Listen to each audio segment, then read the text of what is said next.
A paz do nosso Senhor e Salvador Jesus Cristo, meus irmãos, Deus abençoe cada um de vocês. Nós estamos numa sequência de estudos sobre Trindade. Falamos sobre a questão da pessoa de Cristo, né, as heresias históricas a respeito da pessoa de Cristo. E também nós vamos falar agora sobre a pessoalidade do Espírito Santo e Trindade. Bem, é um assunto muito extenso, porém, vou tentar resumir isso, ver se é possível fazer isso em 1 ou 2 vídeos. Talvez eu consiga concluir isso agora, tá ok? E a gente precisa concluir esse assunto para retomarmos, então, aos estudos da Bíblia, capítulo a capítulo, curso bíblico online. Eu sei que muitas pessoas estão com saudade, né? A gente vai voltar a estudar esses temas. Então vamos lá, sem demora, a gente vai falar aqui sobre a pessoa do Espírito Santo, principalmente começando sobre os nomes do Espírito Santo. Bem, você vai ver na Bíblia falar sobre Espírito de justiça, Espírito purificador, Espírito da promessa, Espírito de vida, Espírito de adoção, Espírito da graça, Espírito da glória, da verdade, da sabedoria, de entendimento, o Espírito de conselho, de fortaleza, de conhecimento, de temor do Senhor, enfim. São vários os nomes que estão relacionados com o Espírito Santo. Sobre a divindade do Espírito Santo. Vou pegar 3 referências aqui principais, tá? Aqui em Juízes, você anota aí para você ter esse texto. Aí vai falar o seguinte: e vindo ele a Leí, os filisteus, está falando de Sansão, lhe saíram ao encontro, jubilando, porém o Espírito do Senhor, vou sublinhar aqui o Espírito do Senhor, que é o Espírito de Yud, Re, Vav, Re, de Javé, Jeová, poderosamente se apossou dele. E as cordas que ele tinha nos braços se tornaram como fios de linho. Ele vai ferir aqui aquele evento que ele vai pegar uma queixada e vai ferir 1000 homens. Logo à frente, o que vai acontecer? Falando sobre Sansão, né? A Dalila fala, os filisteus vêm sobre ti, Sansão, e tal.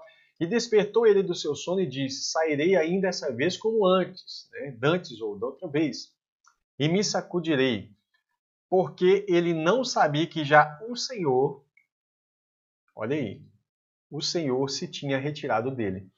Ou seja, aqui é o Espírito do Senhor que estava sobre ele. E isso deixa bem claro que o Espírito do Senhor é Deus. Porque aqui ele fala, Deus havia se retirado dele. Como que Deus tinha se retirado? Quando o Espírito de Deus se retira de Sansão. Tá ok? Outro texto importante, quando nós temos Ananias e Safira, né? Pedro fala com Ananias, por que encheu Satanás o teu coração para que mentisse ao Espírito Santo? Né? E aí, logo à frente, ele fala, porque formaste esse desígnio no teu coração, não mentiste a homens, mas a Deus. Ou seja, novamente, nós temos aqui mais um texto mostrando claramente que o Espírito Santo é Deus. Portanto, algumas pessoas têm aquela ideia assim de que o Espírito Santo não é divino. Isso já aconteceu na história. E alguns ainda pensam assim, que não pode adorar o Espírito Santo, é idolatria, que isso é um absurdo. Irmãos, a própria Bíblia diz que o Espírito Santo é Deus. Eu devo adorar a Deus. Então, isso cai por terra. E tem ainda outro texto para apresentar para vocês, que é esse texto aqui de Êxodo, né? Quando fala assim, chamou aquele lugar Massá e Meribá por causa da contenda dos filhos de Israel e porque tentaram ao Senhor. Tentaram ao Senhor, a Jeová. Né, dizendo, está o Senhor no meio de nós ou não? Detalhe que Deus havia prometido que habitaria entre eles ou dentro deles, né? E é interessante porque eles tentaram a Deus. Como? Aqui em Hebreus nós temos, portanto, como diz o Espírito Santo. Olha o que o Espírito Santo está dizendo. É o Espírito está falando. Se hoje ouvir a sua voz, não endureçais os vossos corações. E isso o Espírito Santo estava dizendo nas Escrituras, que estavam escritas. Agora, o autor aos Hebreus, novamente inspirado, ele fala, olha o que o Espírito Santo falou. Se hoje ouvir a sua voz, não endureçais os vossos corações, como na provocação, no dia da tentação no deserto, onde vossos pais me tentaram e me provaram e viram por 40 anos as minhas obras. Ou seja, de novo, você vê que o Senhor é o Espírito Santo é o Senhor. Você vai ver isso claramente, que isso está relacionado a Deus. Algumas pessoas pegam esse texto aqui, Deus é Espírito. Sim. E Deus é o Pai, o Filho e o Espírito Santo.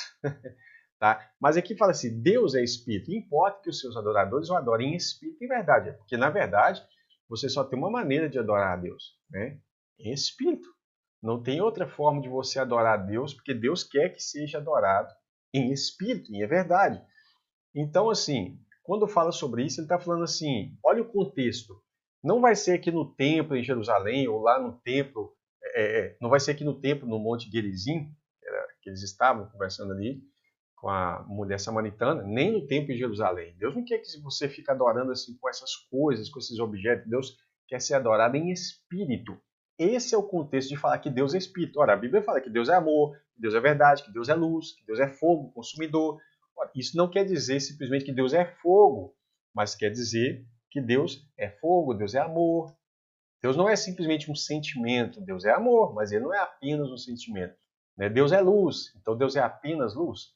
Então a questão de falar que Deus é espírito aqui está apontando para o contexto, que é a relação da adoração. Tudo bem? Vamos lá. Quando, porém, algum deles se converte ao Senhor, o véu lhes é retirado. Ora, o Senhor é o Espírito. E onde há o Espírito do Senhor, o Senhor é Espírito e tem um Espírito? Como é que fica isso? Ele é Espírito ou ele tem Espírito? Como é que pode um Espírito ter um Espírito? Percebe? Então vamos lá. O Senhor é Espírito. Onde está o Espírito do Senhor, aí é a liberdade. Ele vai falar, né? A glória do Senhor. O Senhor, o Espírito. Então, tanto o Pai, Filho e Espírito Santo são chamados de Senhor. Essa que é a questão. A pessoalidade do Espírito Santo. Um detalhe, alguns nomes que o Espírito Santo recebe em relação aos seus atributos e a sua ação. Espírito Santo, claro, né? Espírito de Deus, Deus de modo geral. Espírito do Pai, Espírito de Cristo, Espírito do Senhor. Aí qual Senhor que é esse? O Pai ou o Filho? Porque o Pai é Senhor, o Filho também é Senhor. E o Espírito é Senhor, como nós vimos. Espírito de Jesus Cristo, 7 Espíritos de Deus, essa é uma maneira também de Deus se referir ao Espírito Santo. Um só Espírito, que faz ali a unidade do corpo de Cristo. Então, veja bem, é o Espírito do Pai? É o Espírito de Cristo? É o Espírito Santo? Então, são as formas de Deus se referir ao Espírito Santo. Tá? São várias. Principalmente essa aqui. Ó. Tá? Então, vamos lá. Por isso que ele se relaciona tanto com o Pai, com o Filho, com o Espírito Santo. Quando fala do Espírito Santo habitando em nós, é verdade, o Espírito Santo está habitando em nós, mas também o Pai está habitando em nós, o Filho está habitando em nós. Por isso ele fala, viremos e faremos nele morada. Como que o Pai, que está à direita, o Filho está à direita do Pai no céu, como que eles habitam em nós? Por meio do Espírito Santo. Por isso, quando o Espírito Santo está em nós, o Pai e o Filho estão em nós. Porque, na verdade, ele recebe todos esses nomes aqui. Ó. Porque não sois vós quem falará, mas o Espírito do vosso Pai é quem fala em vós. Jesus falando. Aqui ele está falando que é o Espírito do Pai. Já aqui, vai falar assim, Paulo diz, vós, porém, não estáis na carne, mas no Espírito. Se é que o Espírito de Deus habita em vós. Mas se alguém não tem o Espírito de Cristo, isso claramente está relacionando que Cristo é Deus. Isso é óbvio. Esse tal não é dele. Porque por ele, né, que é Cristo, ambos, judeus e gentios, temos acesso ao Pai em um mesmo Espírito. Então você vê aqui Jesus, né, o Pai e o Espírito. Então você percebe, ninguém pode chegar a ter acesso ao Pai a não ser por meio de Cristo. Mas o Espírito nos convence do pecado e nos liga a Cristo. Entende? Vamos lá. Existe o Pai, existe o Filho e o Espírito Santo. É uma pergunta. Sim, existe e isso não pode ser negado. Ok? O problema é que é quando confundimos pessoalidade, tá aqui o termo pessoalidade, com divindade. Há 3 pessoas, porém um só Deus. Não são. A igreja nunca afirmou que há 3 deuses. Isso aqui não. Ninguém nunca afirmou isso. Por isso, quando a pessoa ela vai orar, ela vai orar com o coração totalmente disposto a falar com o Senhor, né? Então ela vai orar e fala assim, Senhor, ouça a minha oração. Senhor, tem misericórdia de mim. Peraí, mas você acha que ele tem uma preocupação na mente de ter três deuses e ele ter que ficar assim, mas quem vai entender minha oração? Quem é o Senhor da minha oração? É o Pai, é o Filho, é o Espírito que nos foi dado? Quem que vai receber essa oração como Senhor? Porque o Pai é Senhor, o Filho é Senhor, ou vai negar que o Pai é Senhor? Porque fala que Cristo é o Senhor, né? Então, você ora tranquilamente, Senhor, tem misericórdia da minha vida. E aí, como você sabe que há um só Deus, você está se dirigindo a sua oração a Deus. Agora, a questão toda é o seguinte: quando eu falo aqui que há três pessoas, eu vou explicar sobre esse detalhe, pus até um asterisco para não esquecer. A, a palavra pessoa hoje para nós, ela está muito relacionada conosco. Eu sou uma pessoa. Aí você olha para você no espelho e fala assim: peraí, se há três pessoas, então tem que ter três deuses. Isso é um equívoco muito grande. Por quê? Porque a palavra pessoa no português, ela pegou um significado em que ela não tem na sua origem, nem na época no latim ela tinha, e do grego. Porque, na verdade, a definição do termo, quando falou assim, são três pessoas mais um só Deus, né? Três hipóstases e uma ousia, a ideia de pessoa ali não era, hipóstase não aponta para a pessoa do que nós conhecemos como pessoa hoje. Mas o português é uma língua bem mais pobre do que o grego, nesse sentido, tá? Do conceito. Então a igreja nunca afirmou que há três deuses, mas sim há três hipóstases. E é aqui que eu quero que você entenda uma questão importante. Porém, um só Deus. O que é hipóstase? Substância, né? O termo passou a ser um sinônimo da palavra persona no latim, certo? O indivíduo de uma natureza racional, daí pessoa em português. Só que persona, pessoa, não esclarece muito bem o termo hipóstase, tá? Então, a maioria das pessoas confundem pessoalidade com corporeidade. Esse é o problema claríssimo. Não há necessidade de corporeidade para que haja pessoalidade. Você entendeu o que eu disse? Não é necessário haver corporeidade para que haja pessoalidade. Um exemplo disso: os espíritos imundos são personas, são pessoas, têm pessoalidade. Tá? Então, uma persona é determinada pelos seus atributos pessoais e não pelo seu corpo. Não é porque tem um corpo que é pessoa, não. É porque tem atributos pessoais. E aí sim é pessoa. Um espírito imundo, ele não tem corpo e ele entra nas pessoas, nos porcos, você vê lá na Bíblia falando sobre isso, mas ele não tem corpo, mas é uma pessoa. É essa que é a grande questão. Então o Espírito Santo tem as propriedades básicas de uma pessoa: inteligência, consciência própria, consciência moral. Por exemplo, ele dá os dons segundo o que ele quer, para aquilo que for útil, né? Um detalhe aqui de uma heresia antiga: o macedonianismo, de Macedônio I, foi um movimento herético que surgiu em meados do século IV e que negava, olha aí, ó, negava a divindade do Espírito Santo. Por que só no século IV o macedonianismo vai fazer isso? Porque, como eu já mostrei no vídeo sobre a pessoa de Cristo, você observa que no início o ataque sempre foi a pessoa de Jesus. Então, houve ataques também à pessoa do Pai, é lógico. Tá? Houve ataques depois à pessoa do Filho, e isso foi assim tão intenso que se arrastou por muito tempo e foram vários, vocês viram, foram várias heresias. Mas aí depois eles começam, meio que a igreja dá um basta nisso, e acabou, não se fala mais nisso. Depois que foi sanado todos aqueles problemas, né, cristológicos que vocês viram lá, quão graves eram, aí eles começam então, o macedonianismo começa a negar a divindade do Espírito Santo, e é claro, isso está negando a pessoalidade dele também. Então, os seguidores dessa nova abordagem radical também foram chamados de pneumatômacos. Pneumatômacos, né? Ou seja, adversários do espírito. Você vai pesquisar esse termo aí e você vai encontrar isso em algum material de história da igreja ou só você digitar no Google que você vai achar os pneumatômacos.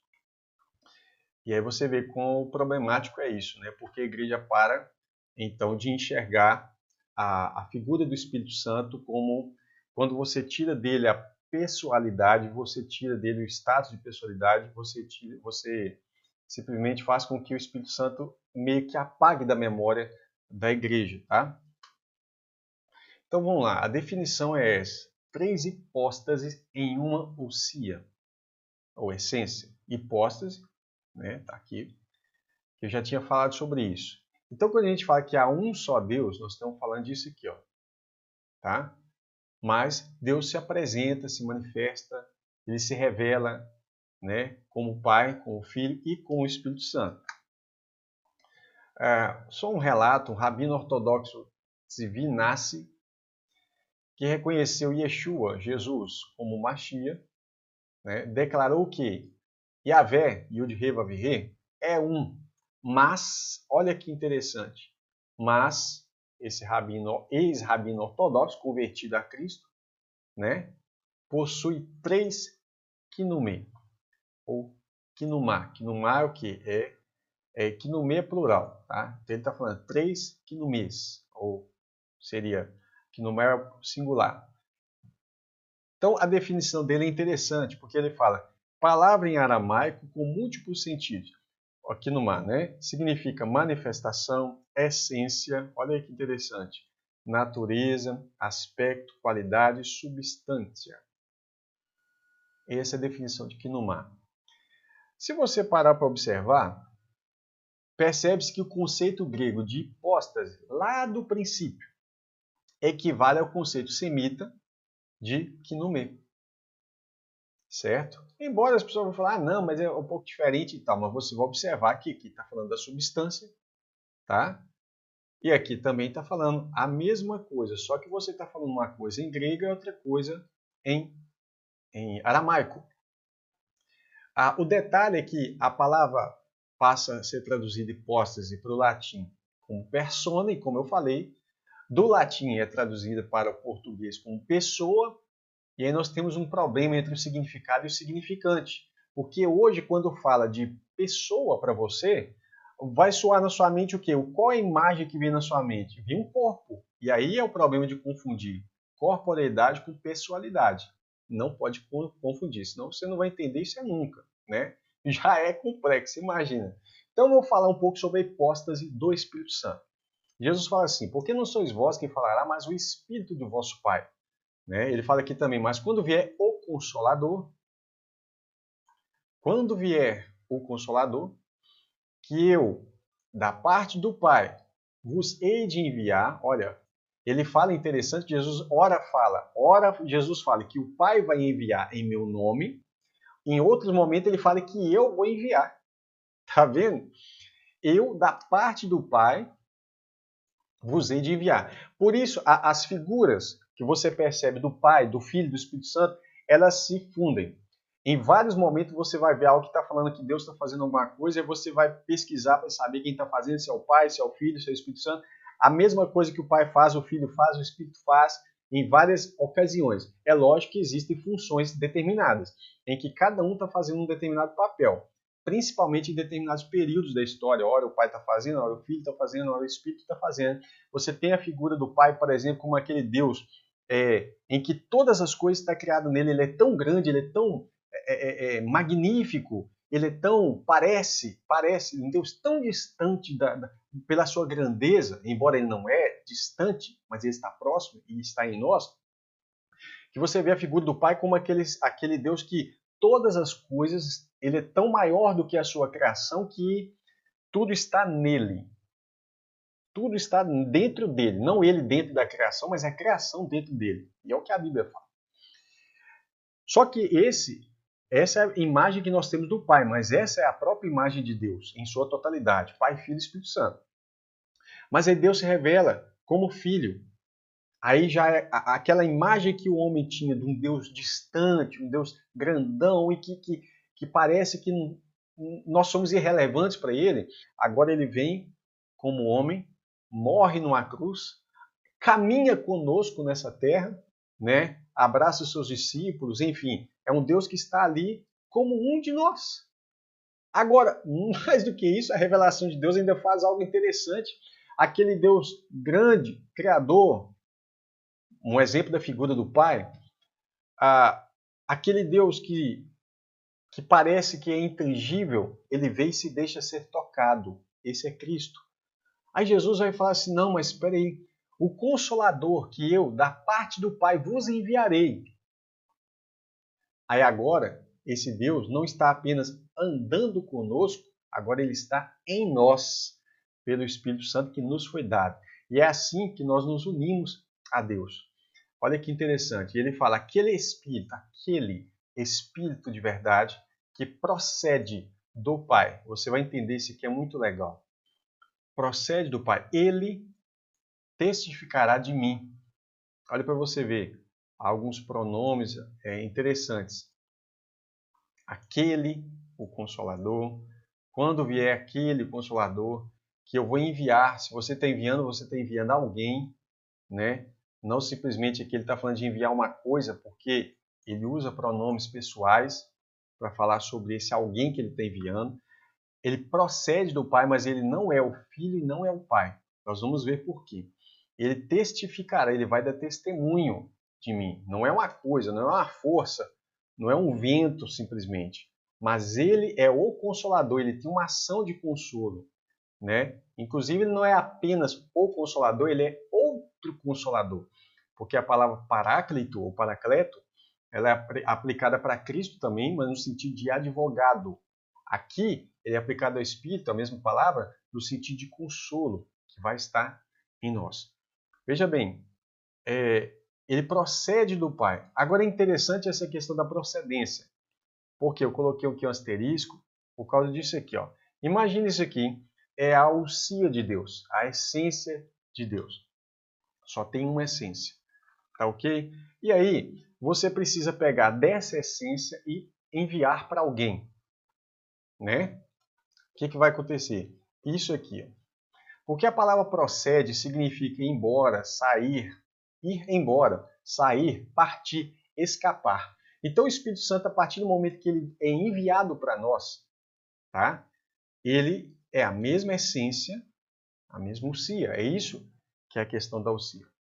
Ou seja, você está vendo aqui, se eu pegasse uma vela lá, enchia uma vela com uma pontinha lá, é o mesmo fogo, se tratando da origem, a mesma potência. Tá certo? De modo que se eu falar que esse aqui é esse, é a mesma coisa. Você vai ver isso na Bíblia. Vou te dar um exemplo que os gregos copiaram.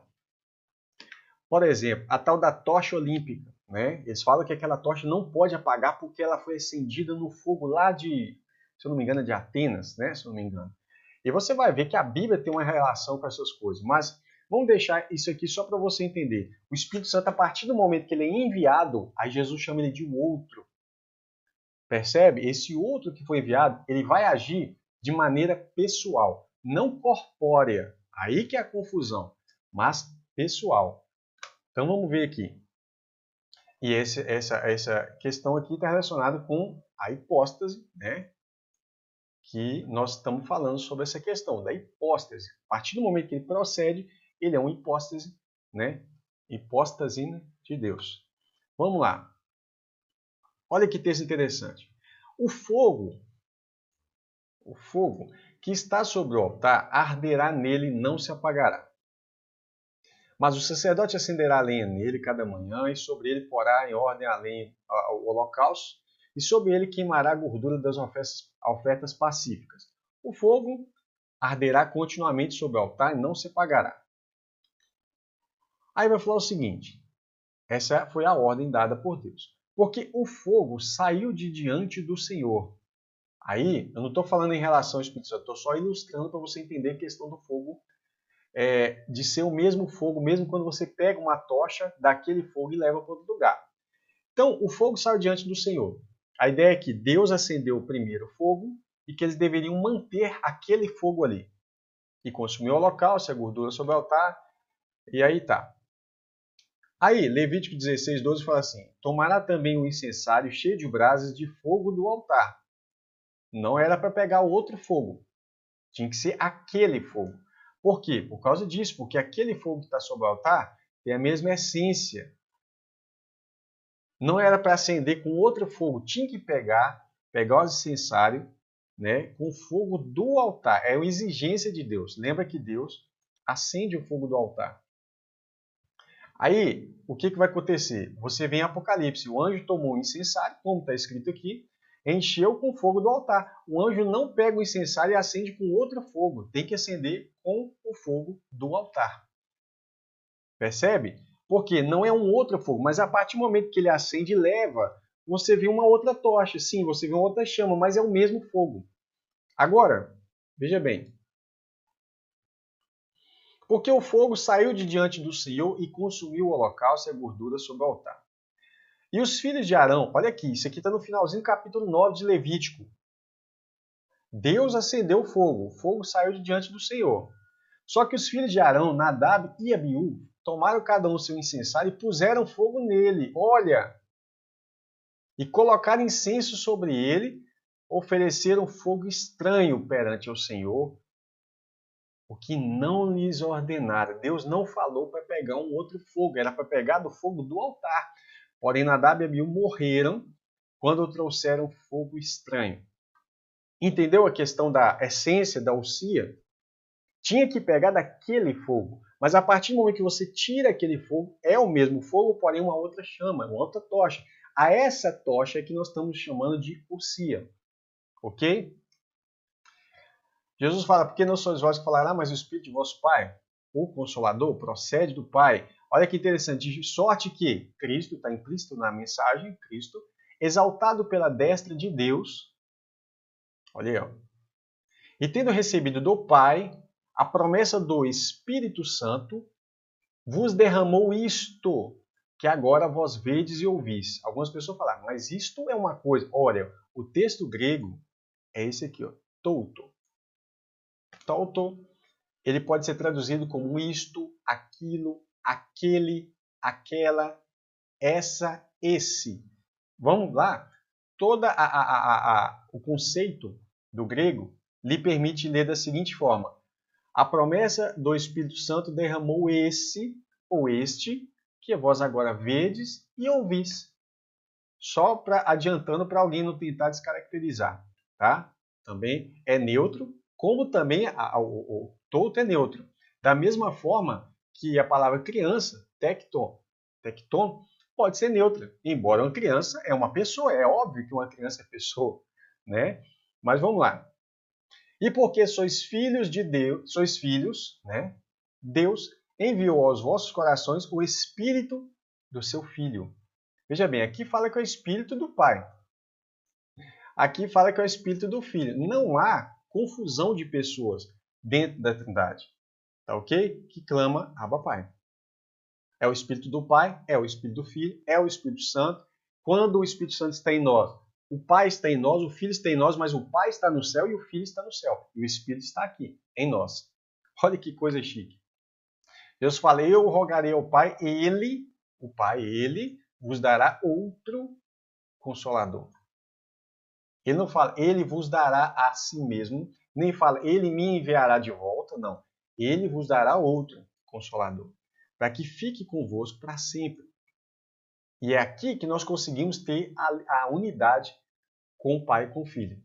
E com o Espírito, é óbvio que ele está em nós. Mas nós não nos tornamos Espírito Santo, nesse sentido não, tá? Nós somos santificados pelo Espírito. Deus age em nós por meio, olha que interessante, por meio do Espírito Santo. Ou seja, quando o Espírito Santo faz alguma coisa, né, Deus, na sua totalidade, está fazendo isso em nós. O Pai está fazendo, o Filho está fazendo, o Espírito está fazendo. Mas o Consolador, ou Espírito Santo, para ficar bem claro, a quem o Pai enviará em meu nome, esse quem? Esse Consolador, que é o Espírito Santo, vos ensinará esse outro que foi enviado pelo Pai está ensinando todas as coisas e vos fará lembrar. Vos fará lembrar. Não é uma coisa que está nos fazendo lembrar, não é uma coisa que está nos ensinando, mas é um ser pessoal. Tá certo? De tudo que vos tenho dito. Mas quando vier o Consolador, que eu, olha aí, agora Jesus diz, eu da parte do Pai vos hei de enviar, ou seja, aqui o Pai enviará em meu nome. Aqui ele fala, eu da parte do Pai vos hei de enviar. Aquele Espírito da verdade, que procede do Pai, ele testificará de mim. Olha que interessante. Procede do Pai. Em outro texto fala que ele é o Espírito de Cristo, Espírito de Jesus Cristo, o Espírito do Filho. E também é o Espírito do Pai. Só para você ver como que é legal, né? Vamos partir para uma outra parte interessante também. Igualmente complexa, mas talvez um pouco mais, né? Mas eu acho que vai ser bom para você trabalhar esse ponto. A Trindade Divina. Vamos lá. A expressão Trindade não se encontra no texto bíblico. Aí algumas pessoas chegam e falam assim, pronto, acabou, isso nem está na Bíblia. Assim como não estão os termos livre-arbítrio, afinal de contas, livre-arbítrio não encontra na Bíblia. Só porque Trindade não está escrito esse termo, né? Você também não encontra na Bíblia o termo juízo final, ou não existe um juízo final. Milênio, não existe milênio na Bíblia. Pecado original, e entre tantos outros textos, a Bíblia fala do pecado original, a Bíblia fala do livre-arbítrio, claramente, a Bíblia fala do juízo final, a Bíblia fala do milênio e fala da Trindade. Não é porque não está escrito que o conceito não está. Então, entre tantos outros termos utilizados para explicar alguma coisa ou evento, embora tais conceitos claramente estão contidos nas Sagradas Escrituras. Ou seja, são termos didáticos que resumem uma doutrina ou parte dela. Tudo bem? Então esse argumento que não está escrito Trindade na Bíblia, isso é uma falácia, é óbvio, né? Vamos lá. Trindade significa um único Deus. Único Deus. A igreja sempre foi monoteísta, nunca a igreja definiu 2 deuses, 3 deuses. Isso não. A igreja nunca, nenhum cristão chegou e falou assim, não, eu creio em 2 deuses e 3 deuses. Não. Um único Deus que subsiste em 3 pessoas. Lembrando que aqui eu estou falando de hipóstase, né? Vou ter que usar essa palavra, infelizmente, do português, mas subsiste em 3 hipóstases, o Pai, o Filho e o Espírito Santo. A maior dificuldade que temos hoje com a expressão pessoa é a disparidade linguística da época na relação significado e significante. Pois é, para eles, quando falavam hipóstase, eles não tinham essa ideia de corpo, como nós temos, né? Para nós, pessoa é um corpo, enquanto o termo original grego, hipóstase, usado na definição à época dos debates, nunca teve esse propósito. Nunca. Todos sabem que Deus Pai é uma pessoa, óbvio, devido aos seus atributos pessoais, embora as Escrituras afirmam que ninguém o viu. Então, quer dizer, não está falando de corpo, não estou falando que ele tem ou deixou de ter corpo. O que eu estou dizendo é, ninguém viu ao Pai, mas todo mundo reconhece o Pai como uma pessoa, por causa dos seus atributos. Entende o fato? Assim como age o Pai e o Filho, o Espírito Santo também. Né? Ele atua, ele fala, sonda pensamentos, né? Ensina, conduz, guia. O Pai sonda, sonda, o Filho sonda, sonda, o Espírito sonda, sonda. O Pai fala, fala, o Filho fala, fala, o Espírito Santo fala, fala. Né? Ensina, conduz, guia, intercede, dá dons, chama homens para o ministério, capacita, pode ser entristecido, pode ser resistido, pode ser blasfemado, ordena, ama, fortalece e etc. Várias outras atividades o Espírito Santo opera no nosso meio. Como eu falei, por exemplo, ele dá dons aos homens segundo o que ele quer. Né? O Espírito Santo tem as propriedades básicas de uma pessoa, como inteligência, consciência própria, autodeterminação, consciência moral. Temos, assim, um relacionamento pessoal com o Espírito Santo. E não como se fosse uma relação entre pessoa e coisa. Ele é o nosso confortador. Entende? Nós não relacionamos com uma coisa, nós relacionamos com uma pessoa. Lembrando, de novo, né, o conceito de pessoa, para não ficar vago na sua mente. Assim como o Pai e o Filho, o Espírito Santo é onipotente, onipresente, onisciente, eterno, criador. Só para falar, esses 5 atributos pessoais, né, incomunicáveis de Deus, isso aqui, quem pode ter isso aqui? Só quem é Yud, Re, Vav, Re. Só quem é Jeová. O Pai, o Filho e o Espírito Santo. A igreja nunca, jamais chega nesse nível aqui. Então, alegar que a igreja vai fazer parte da Trindade, isso é um ensino antigo já, tá? Mas ele não procede da Bíblia. A Bíblia nunca fala, porque a Trindade ela é composta de quê? Ela é composta de Yud, Re, Vav, Re. O Pai faz parte, o Filho faz parte, o Espírito Santo faz parte, porque o Pai é Yud, Re, Vav, Re, assim como o Filho é e o Espírito Santo é. A igreja não. Aí você precisa entender a questão de Elohim e Yud, Re, Vav, Re. Elohim, até um juiz da terra é chamado de Elohim, mas Yud, Re, Vav, Re não. Um juiz não é chamado de Yud, Re, Vav, Re. Então o Espírito Santo é verdade, como o Pai é, o Filho também é. Senhor, o Pai é e o Filho também. Yud, Re, Vav, Re, doador da vida eterna, santificador, e por meio dele, o Pai e o Filho habitam em nós e assim nos unem a Deus.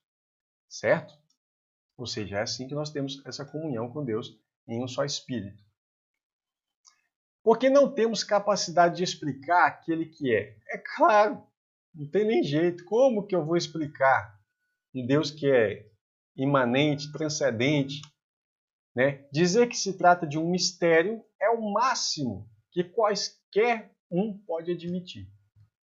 Tá? Por quê? Porque nele, nesse Deus enorme, magnífico, nós vivemos, nos movemos e existimos. Percebe como é que Deus é enorme? Nós vivemos, movemos e existimos dentro de Deus. Toda a criação é menor do que o Criador. Toda a criação está dentro do Criador. E ao mesmo tempo, Salomão, quando faz um templo, né, ele fala assim, como é que eu posso, nem os céus dos céus pode te conter, quanto mais essa casa que eu fiz para habitar o seu nome. Ele sabe que nem o céu pode conter o Senhor. O Senhor é muito grande, irmãos. Deus não se limita à sua criação. Então, como é que eu vou ter a ousadia de tentar explicar a Deus claramente? Falar que é mistério não é ignorância, não é burrice, não é falta de entendimento, falta de revelação. Falar que é mistério é entender que há tantos mistérios que a Bíblia fala que aquilo que foi revelado é para nós e para nossos filhos, mas o que não foi, cabe ao Senhor. Agora, a própria revelação do próprio Deus na sua totalidade é algo que realmente é mistério. Como é que nós vamos fazer? Por quê? Porque nele nós vivemos, movemos e existimos. No mínimo que a gente tem que reconhecer é que até onde Deus se revelou, ele se apresenta de uma maneira assim, misteriosa. No mínimo que a gente pode falar é misteriosa. O tema relacionado à triunidade, olha, tri é três e unidade, né? Uno, triuno. Então, vou escrever essa palavra aqui, triuno. Ou você pode pegar assim também essa expressão Deus trino, né? São palavras sinônimas. O tema relacionado à triunidade divina é extremamente elevado para ser tratado por simples analogias. Isso aí eu reconheço. Ainda assim, procuraremos usar de tais ferramentas, ou seja, eu vou tentar usar algumas analogias visuais, são ferramentas visuais apenas, repito, apenas a título didático, ciente de que nenhuma representação dessas poderá explicar Deus. Eu não quero ser abusado a ponto de falar assim, eu estou explicando Deus. Claro que não. Eu creio em Deus e eu reconheço que a minha fé está muito acima da minha razão, tá? Uma vez que ele está totalmente acima do nosso entendimento. Um Deus que pode ser explicado, para começar, ele nem é Deus. Porque se eu consigo resumir e dar todos os detalhes acerca desse Deus, como é que ele é tão importante assim? Mas esse aqui é um Deus assim que ele se revela. Ele não pode ser totalmente conhecido, mas ele pode ser verdadeiramente conhecido. Verdadeiramente, mas não totalmente com a nossa razão humana. Isso não, tá certo? Agora, ele vai se revelar cada vez mais, né? Principalmente a nós que somos filhos. Vou usar uma analogia aqui bem simplista, né? É claro que, já deixo claro, você tem que considerar, já deixei aqui, óbvio que ressaltamos as devidas proporções. Por exemplo, a diferença entre os poderes, que são independentes do governo humano, em relação à unidade, né? A teologia vai usar pericoreses, né? Das hipóstases divinas. Então, quer dizer, a primeira palavra que você falar de Deus é que ele é amor. Então, o amor é o vínculo da perfeição. Então, Deus é perfeito. Aqui não tem amor. A gente sabe que aqui, deixa eu voltar aqui. Aqui, o que tem aqui é disputa de poder. Óbvio que entre o Pai, o Filho e o Espírito Santo não é disputa de poder. Isso é óbvio que não. Tá? Inclusive, a relação de autoridade está relacionada às suas funções e não à sua essência. Não está falando da Alcia, o Pai é mais Deus do que o Filho. Não, de maneira alguma. Funcionalmente, as coisas trabalham ali. Tá? Agora, vamos lá. Então, você tem aqui um exemplo. Constituição Federal. O governo é um. 3 são os poderes. Preste atenção. A Constituição fala o seguinte: são poderes da União, independentes e harmônicos. Quem dera se fossem independentes e harmônicos, né? Entre si. O legislativo, o executivo e o judiciário. Mas o governo é um. Guarda isso. O governo é um. O governo não é 3 governos. É um governo. 3 são os poderes. Então você tem o poder executivo, o poder legislativo e o poder judiciário. Achei bem interessante, porque o legislativo tem aqui do lado de cá o Senado e do lado de cá você tem a Câmara dos Deputados, né? Por que eu coloquei isso? Apesar de ter o Senado e a Câmara, você vê aqui bem, parece bipartido, mas é um poder só legislativo. E eu me lembrei que você tem Cristo também fazendo parte da Trindade, você tem o Pai, o Filho e o Espírito Santo. Não quero colocar um como judiciário, executivo e legislativo, longe disso, tem nada a ver. Mas Cristo também, como legislativo ele é Senado e Câmara, mas é um poder só, Cristo ele tem a natureza humana e divina, mas é uma pessoa só, né? É uma das hipóteses da Trindade. Então, se você trocar a palavra aqui Deus, governo por Deus, Deus é um. E 3 são as hipóstases, ou pessoas. Vou escrever pessoas porque fica mais fácil escrever, tá? Mas o ideal é a uma ousia e 3 hipóstases. Só para você entender, não existe 3 governos. E aqui eu estou pegando uma analogia bem fraca, porque alguém pode distorcer isso e falar que, mas o judiciário é independente. Não é isso. Só para você entender a ideia de que o governo é um, ou seja, Deus é um. 3 são os poderes, mas ainda analogia fraca. Vamos lá. Deus é um em ousia. Então você está vendo aqui o Pai, o Filho e o Espírito Santo, está tudo junto. Vamos pegar lá no princípio, antes de todas as coisas. E aí o que vai acontecer? Na verdade, a ousia é a essência de Deus, né? Só há uma essência. E aí, de repente você vê isso aqui acontecendo. Ele é trino em hipóstase, tá? Ou seja, as hipóstases divinas, realidades espirituais, individuais, né? São de uma mesma ousia, essência, natureza. Significa conter um ao outro, pericoreses, como eu falei. Assim, o Pai está no Filho, o Filho está no Pai, o Espírito Santo em ambos, e ambos no Espírito. Um só Deus. Tá vendo a partir que você tentando explicar? Deus é um em ousia e trino em hipóstase. Percebe? Então, vamos lá. Lembra que eu tinha falado sobre a origem, ali, a essência, né?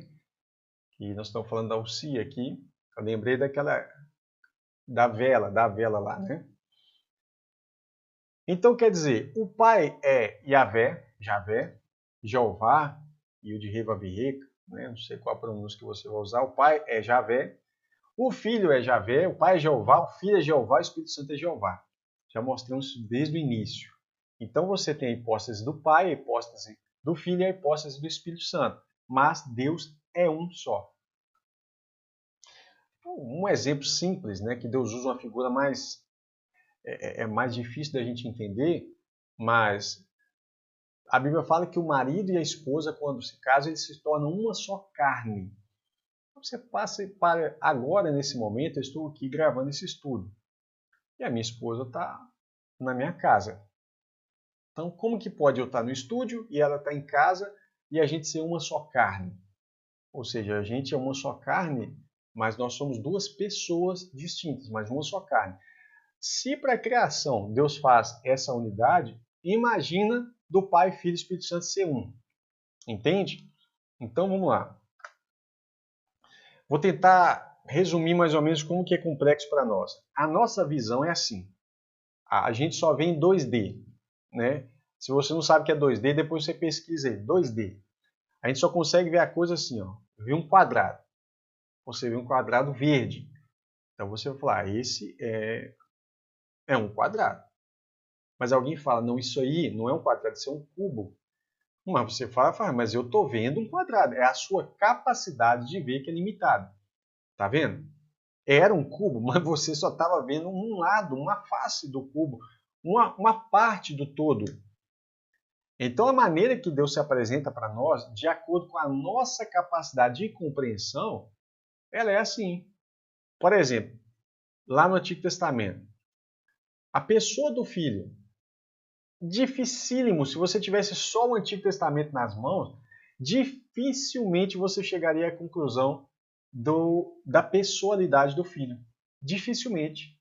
É o que acontece também com o Espírito. A revelação ela é progressiva. E um dos últimos livros a serem escritos foram exatamente os livros de João, por volta de 90. Foi o último a escrever. E aí você vê claramente ali a personalidade do Espírito nos livros de João, no Evangelho de João, nas epístolas de João, 1º, 2º e 3º, e em Apocalipse. Porque a revelação é progressiva. Entende? Aí, esse camaradinha estava falando que só tinha uma cor, só tem um quadrado. Alguém falou, não, isso aí, na verdade, é um cubo, porque a capacidade dele compreender é muito limitada. É isso que eu estou dizendo, que Deus é um mistério. É difícil a gente compreender como que Deus pode ser trino. Por exemplo, essas faces que a gente está vendo aí, né? Desse cubo aí, você vê um... É claro que o cubo tem muito mais do que trino, né? Ele aí, no caso, vai ser 5, 6 lados, né? Mas o propósito não é esse. O propósito não é falar de quantidade de lados, porque eu podia usar qualquer outra figura.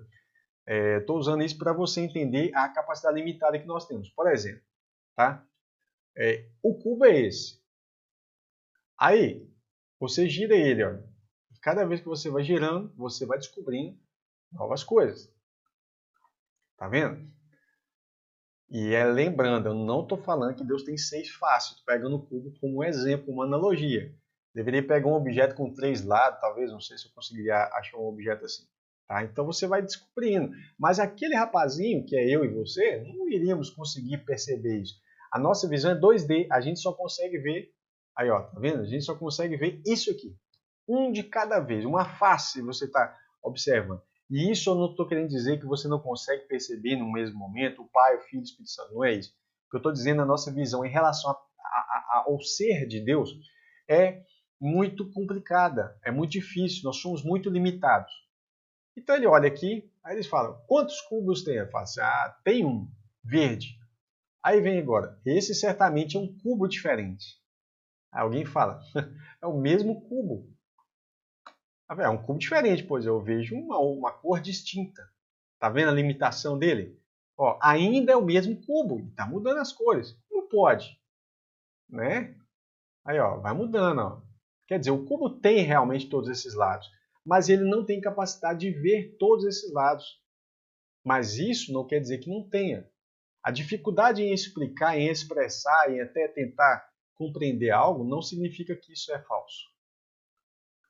Aí eu me lembro do salmista falando sobre a grandeza de Deus, que aonde ele estiver, Deus está. Se ele descer ao Sheol, o Senhor está lá. Se ele for ao céu, o Senhor está lá. Ele fala tal ciência. E aí, em relação à aplicação do ser de Deus, né? Tal ciência é para mim maravilhosíssima, tão alta que não posso atingir. Esse verso é o que eu poderia falar para você sobre a questão de ninguém explica Deus, né? Então, o que Deus revelou de si mesmo é que Deus é um, né? Mas ele é o Pai, o Filho e o Espírito Santo. O Pai envia um outro, mas que é um com ele, que é o Filho. Aí depois o Filho fala, não, vou enviar o Espírito Santo. E aí o Pai envia, o Filho envia o Espírito Santo, que é um outro Consolador. Enfim, tal ciência para mim maravilhosíssima, tão alta que não posso atingir. Eu posso tentar destruir esse ensino com muita facilidade. Se eu quisesse confundir a mente das pessoas com muita facilidade, sem nenhuma preocupação. Mas a minha consciência não me permite, né? É claro. Então você tem aqui o cubo. A maneira que a gente poderia entender seria mais ou menos assim, ó, em 2D. Ah, agora eu vejo. Eu vejo um verde, então tudo isso forma um cubo?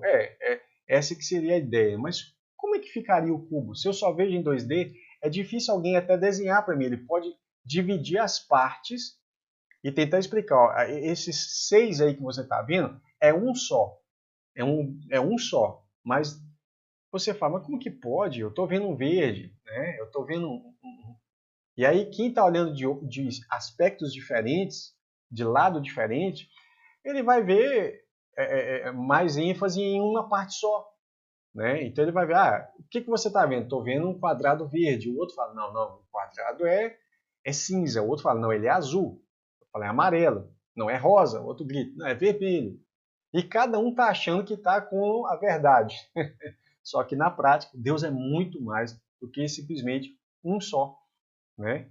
Ele é um, mas ao mesmo tempo ele é três. No caso, o cubo é um só, mas ao mesmo tempo as pessoas estão vendo vários. E aí, a gente que ele é três hipóstases, mas uma só ousia. Lembrando, para que ninguém venha falar que eu estou falando que é três deuses.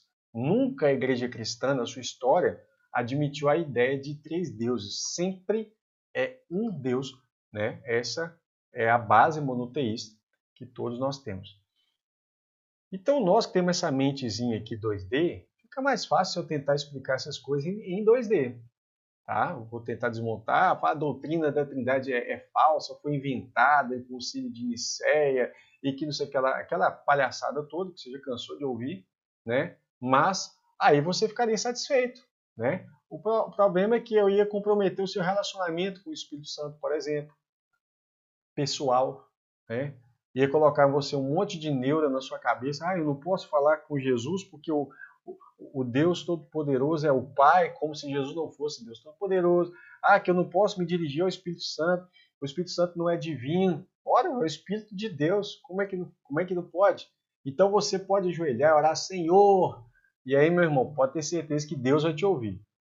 Tá? Na sua completude. Agora, Deus está num nível muito acima também do 3D.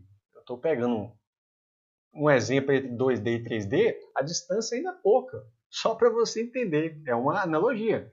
Mas Deus está muito acima do 3D, porque se você observar, existe um nível hiperdimensional. Então, vou usar essa expressão. Deus é onipresente, ele é hiperdimensional, está muito acima. Significa que ele é muito além da criação. Isso é, muito além da compreensão humana. Para nós, só nos resta adorar esse Deus. Reconhecer que ele está muito acima do nosso entendimento. Então, por não compreender os termos originais usados nos concílios, devido à pobreza da descrição do vocábulo grego, né? A descrição do vocábulo grego, não estou falando que o vocábulo grego era pobre, não. Estou falando no português, passando pelo latim até o português, e ignorando o sentido dos termos em sua aplicação no original, entre outros fatores, como reconhecer a definição teológica dos termos em sua aplicação doutrinária, porque há o sentido do termo e também tem que entender a definição teológica dos termos na sua aplicação doutrinária. Não basta pegar o significado, significa isso aqui. Não. Você tem que entender o que significava para eles lá naquele tempo da história. Muitos têm feito confusão entre pessoalidade e corporeidade. Tá? Então, sim, torno a falar. Muitos têm feito confusão entre pessoalidade, isso ao longo da história, tá? E corporeidade. Assim exigem que, para que o Espírito Santo possa existir enquanto hipóstase, ou enquanto pessoa, deveria se manifestar corporalmente. Você vai ver algumas manifestações visíveis do Espírito Santo, como fogo, como pomba, apareceu para João Batista, um sinal do batismo, etc. e tal. Mas a questão toda é o seguinte: essa exigência de que para que o Espírito Santo possa existir enquanto uma pessoa, enquanto hipóstase, ele deve se manifestar corporalmente, ela é totalmente incongruente, né? E de modo visível aos homens. Isso não passa de artimanha para confundir os irmãos sobre termos tão complexos, difíceis. Veja bem, mas ele, Estevão, estando cheio de quem? Do Espírito Santo, fixando os olhos no céu, viu a glória de Deus. E Jesus, ele viu a glória de Deus e Jesus. Não fala que ele viu o corpo do Pai, viu a glória de Deus, que estava, e Jesus que estava à direita de Deus. E você já sabe que Deus aqui está relacionado à sua glória, ao seu brilho. E disse: Eis que vejo os céus abertos. Veja bem, a Bíblia fala que nenhum homem pode ver a Deus no seu corpo natural e ficar vivo. Se Estevão tivesse visto, não a glória de Deus, mas visto a pessoa do Pai, ele deveria morrer ali imediatamente, não por causa das pedradas. Mas ainda ele fala, ele está falando ainda. Estevão está falando, ele não morreu. E aí o que acontece? Que estava à direita de Deus e disse: Eis que vejo os céus abertos e o Filho do Homem que está em pé à mão direita de Deus. Por que ele sabe que estava à mão direita de Deus? Porque ele viu a glória de Deus. A questão é, Estevão está aqui, vamos lá, olhando para o céu, e aí tem um trono, não sei se eu vou conseguir desenhar um trono. Isso aqui é um trono. E aqui está a glória de Deus, tá? E ele está vendo Jesus à direita do Pai. Eu não sei se estava... Porque aí ele fala aqui, está em pé, né? Por isso que eu desenhei assim. À direita do Pai. Não adianta eu perguntar assim, por exemplo, mas cadê o Espírito Santo? Deveria estar lá. Para começar, o Espírito Santo estava lá. Mas como eu falei, não precisava ser visível, tá? E por que ele estava lá? Para começar, o Espírito Santo está no Pai, está no Filho, está em Estevão, porque o próprio Estevão estava cheio do Espírito Santo. Aonde o Espírito Santo está? Está nele. Como é que eu preciso ver o Espírito Santo lá? Como eu já falei, eu não preciso de corporeidade, visibilidade para a existência. Não é? Esse é um conceito importante. Continuo com essa ideia. Olha, os 24 anciãos prostravam-se diante do que estava sentado sobre o trono, que é o Pai, e adoravam o que vive para todo sempre. Esse aqui é Jesus. Basta você verificar aqui. Ó. Apocalipse 1,18. Eu que fui morto, e eis aqui estou vivo para todo sempre. Estou pegando o contexto do mesmo livro. Né? E lançava suas coroas diante do trono, dizendo: Digno és, Senhor, de receber glória, honra e poder, porque tu criaste todas as coisas e por sua vontade são e foram criadas. Então vamos lá. Diante do trono. Certo? Diante do trono ardiam 7 lâmpadas de fogo, os quais são os 7 Espíritos de Deus. Ou seja, o Espírito de Deus, se eu voltar aqui, está diante do trono.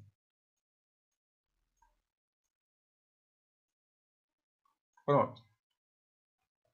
Então Estevão está vendo a glória de Deus, mas ele também... O que eu estou falando é que o Espírito de Deus também está aqui em Cristo. Está no Pai, está em Estevão. E é por isso que aí você vai falar, mas como que ele pode estar assim? Onisciência, onipresença, onipotência, nós estamos falando de Deus, nós estamos falando de uma criatura. Isso diz, aí Jesus falando, o que tem os 7 Espíritos de Deus. Jesus não é o Espírito Santo. Senão não faz sentido. Jesus é o Espírito Santo e tem o Espírito Santo. Não faz sentido. Tá? Então ele tem os 7 Espíritos de Deus. Por isso, quando Jesus fala, o Espírito diz às igrejas. Por quê? Porque ele tem os 7 Espíritos. E olhei, e se ele falasse assim, ouça o que Deus diz às igrejas, tá certo. Ouça o que o Pai diz às igrejas, tá certo também.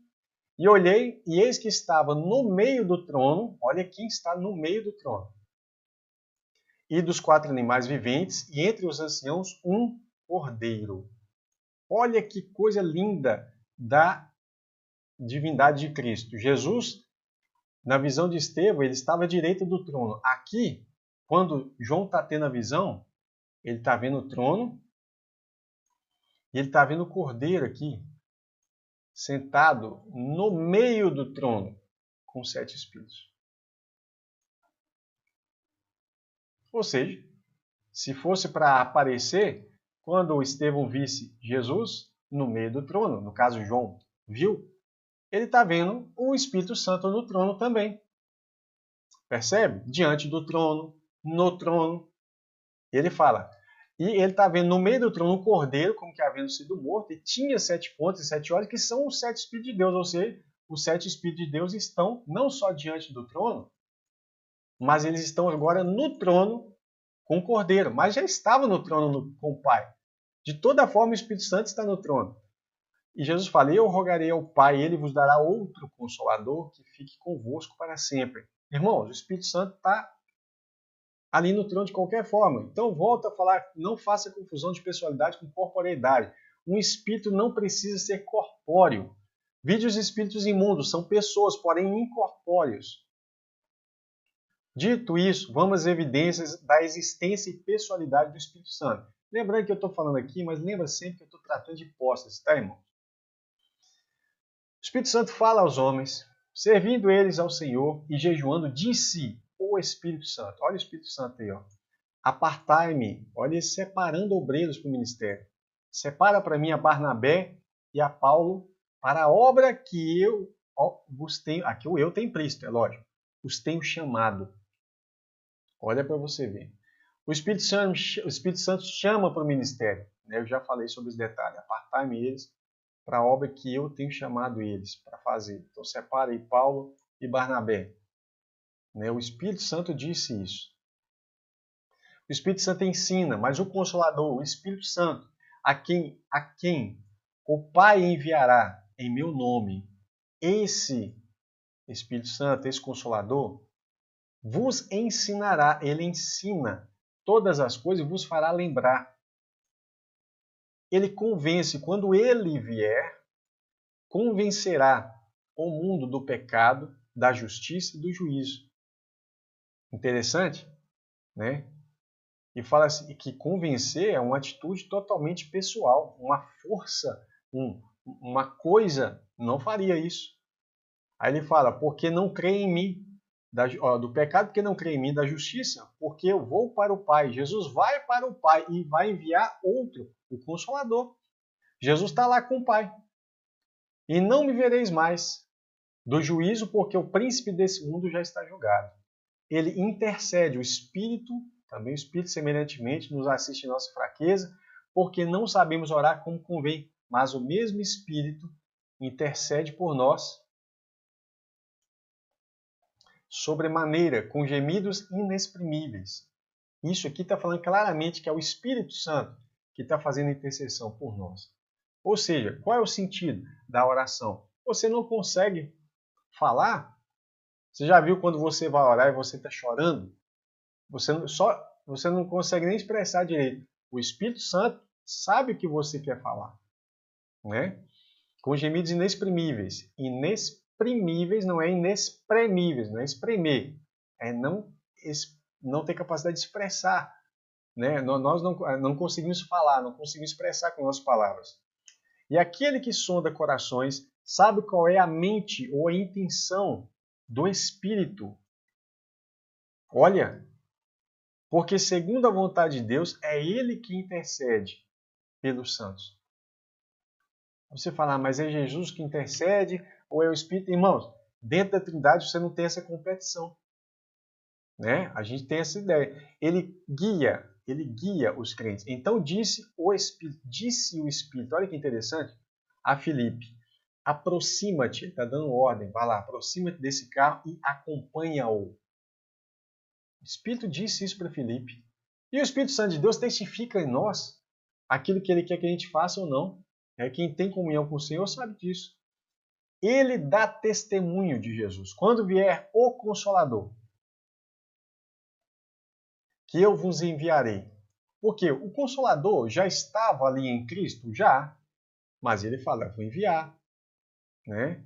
Da parte do Pai, o Espírito da verdade, que dele procede, esse dará testemunho de mim. Né? Ele reparte os dons espirituais, mas um só e mesmo Espírito opera todas essas coisas repartindo particularmente a cada um como quer. Conhece um por um as necessidades de um por um e sabe o que vai fazer um por um. Olha que interessante esse texto de Apocalipse, capítulo 1, verso 4 ao 5. João, às 7 igrejas que se encontram na Ásia, graça e paz a vós outros. Claro que 7 igrejas é uma figura, porque a gente sabe que 7 representa plenitude, totalidade. É uma figura de cartas que estão sendo escritas para todas as igrejas do mundo. É óbvio, todo mundo sabe disso. Aí, João, que está escrevendo as igrejas, as 7 igrejas, ele fala assim, eu escrevo da parte daquele que é, que era e que há de vir. Aqui está falando do Pai.